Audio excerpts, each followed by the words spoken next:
श्री हरिदास बाबा जी। त्रिलोकी में जितने स्थान हैं सब त्रिलोकपति श्री भगवान के हैं।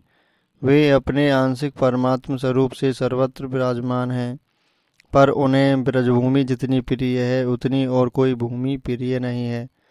वे स्वयं रूप से यहाँ सदा विराजमान हैं, पर उनके अन्य रूपों को यदि इसका लोभ हो आए तो कोई आश्चर्य की बात नहीं। एक बार आज से लगभग 200 वर्ष पूर्व इसका लोभ जागा श्री धामपुरी के श्री जगन्नाथ जी को। वे वृंदावन में मनोहर यमुना पुलीन पर वास करने का लोभ संवरण न कर सके, पर वृंदावन जाएं कैसे। सर्वसमर्थ होते हुए भी वे अपने श्री विग्रह रूप में अपने भक्तों के जैसे अधीन हैं, वैसे और किसी रूप में नहीं। भक्त ही उन्हें जहाँ चाहें ले जाएं और जैसे चाहें रखें। उनके प्रेम सेवा रस का आस्वादन करने के लिए ही तो अर्चा विग्रह रूप में उनका अवतार है। इस रूप में वे जो भी करना चाहते हैं अपने किसी भक्त को निमित्त बनाकर उसके सहयोग से ही कर सकते हैं। वृंदावन तो वे तभी जा सकते हैं जब उनका कोई भक्त उन्हें ले जाता और वहाँ उनकी सेवा करने को प्रस्तुत होता। उन्हें ऐसे एक भक्त की खोज थी। वृंदावन में हरिदास नाम के रामानंदी महात्मा यमुना तट पर भजन करते थे। बड़े अनुरागी महात्मा थे वे। दिन रात प्रभु के चिंतन में डूबे रहते। उनके विरह में अश्रु विसर्जन किया करते। अंत में प्रभु ने उन्हें दर्शन दिए। वे उनकी रूप माधुरी देख अपनी सुध बुध खो बैठे। उन्हें एकटक निहारते निहारते अचेत हो गए। तब करुणानिधि ने अपना हस्तकमल उनके मस्तक पर फेर उन्हें चेत कराया। चेतना आते ही उन्होंने अपना सिर उनके चरणों में रख दिया।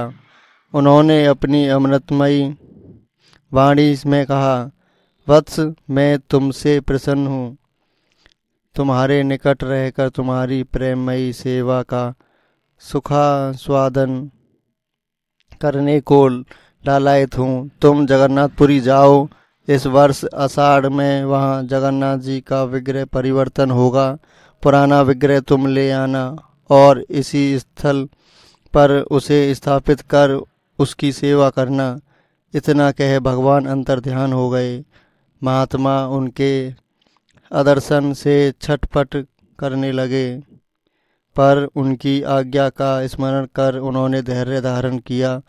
वे अपने शिष्यों को साथ ले कीर्तन करते हुए जगन्नाथपुरी की ओर चल पड़े। उस समय रेल की सुविधा तो थी नहीं। पैदल ही विहड़ जंगलों में से होते हुए नदी नालों और पर्वतों को पार करते हुए जगन्नाथपुरी पहुँचे।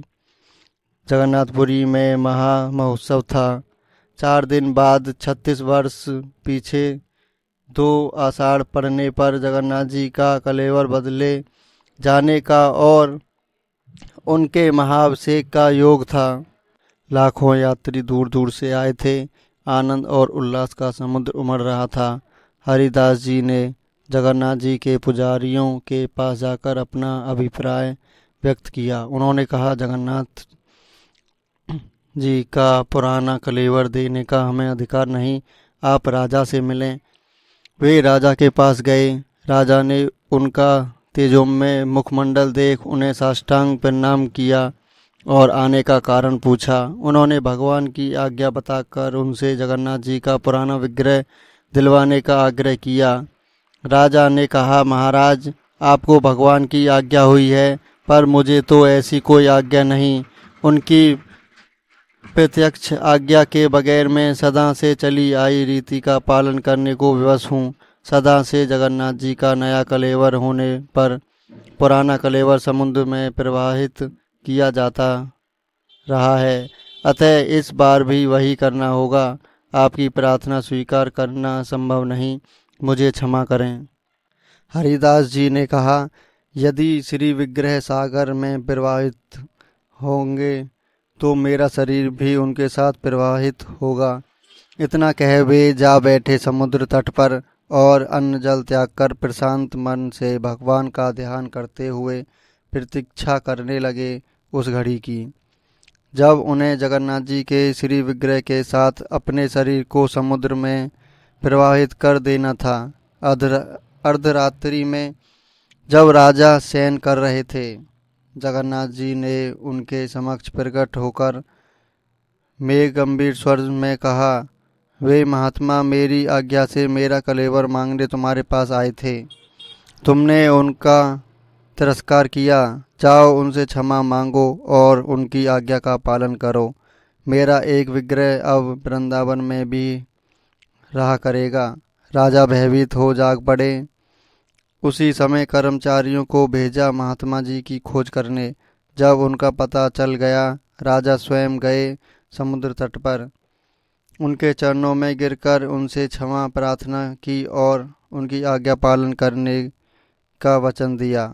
अभिषेक के पश्चात राजा ने एक विशाल रथ में श्री जगन्नाथ जी, श्री बलदाऊ जी और श्री सुभद्रा जी को विराजमान कर धन धान्य और सेना के साथ उन्हें वृंदावन के लिए विदा किया।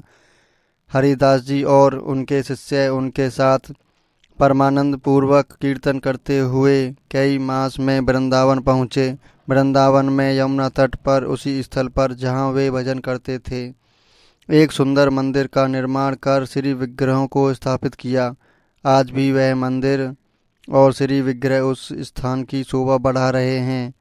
उनके सामने यमुना बह रही है और नीचे पक्का घाट बना है जो जगन्नाथ घाट के नाम से पुकारा जाता है। भक्तगण वृंदावन में उस स्थान पर जगन्नाथ जी के दर्शन कर कृतार्थ होते हैं। जगन्नाथ जी की रथ यात्रा के दिन वहाँ दर्शकों की विशेष भीड़ होती है।